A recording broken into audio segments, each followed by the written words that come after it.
As we visit different companies, the goal is to contrast and compare each of them and to learn how these companies do design work, how they manufacture goods, and how it compares to what takes place back in the United States.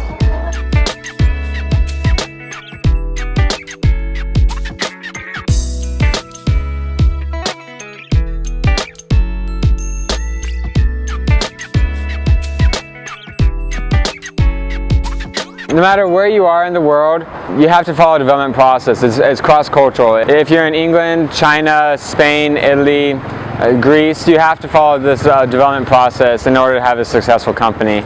And I felt that that was really something unique and special that I wouldn't have saw if we just talked about it in a classroom or just stayed in Utah. Companies follow the same type of product development strategy as we do in the US.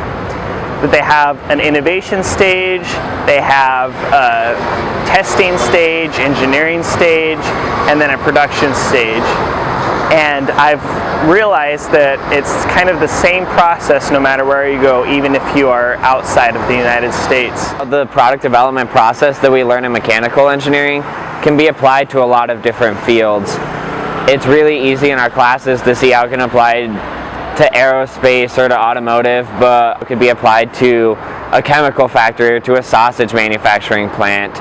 And I think that that is something that we can use and that we can bring back to mechanical engineering in order to improve our own product development processes.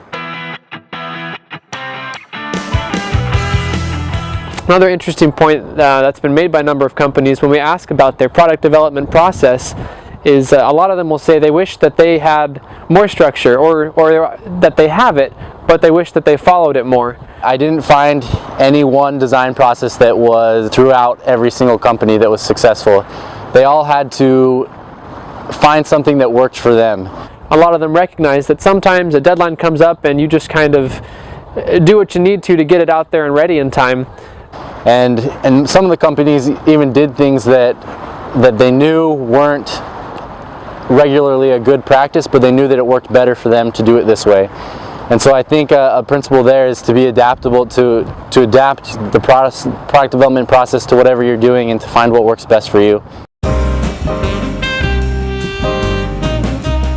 The companies that knew how every part of the process worked within their company were able to make things happen a lot faster, have a shorter product cycle, and have a better product because they knew how it was going to be manufactured, they knew how it was going to get marketed, and all those things play into a great product. The multidisciplinary aspect of teams is so important.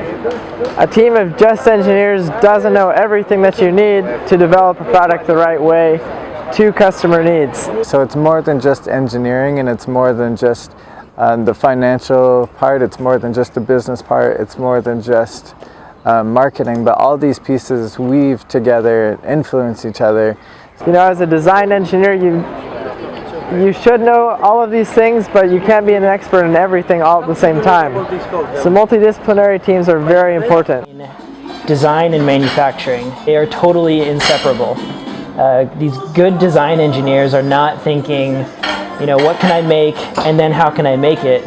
A lot of times they're even starting from the process. They know this is how we're going to make it. You know, if it's our plastic part that's injection molded or our metal part that's die casted, this is what we have to work with, and this is how I'm going to design it so it can be made this way. That process is just so critical, and oftentimes takes as much engineering to set up that manufacturing process that it's really critical to start with that kind of design from the very beginning. And I've seen that very clearly as we visited these different companies that are making totally different products, but that seems to be constant throughout them.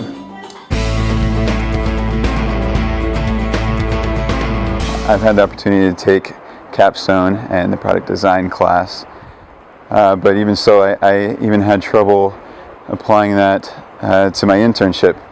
But being able to observe the processes of several companies has been awesome in helping me to understand the theory and how it really applies and how you can mix it up so well.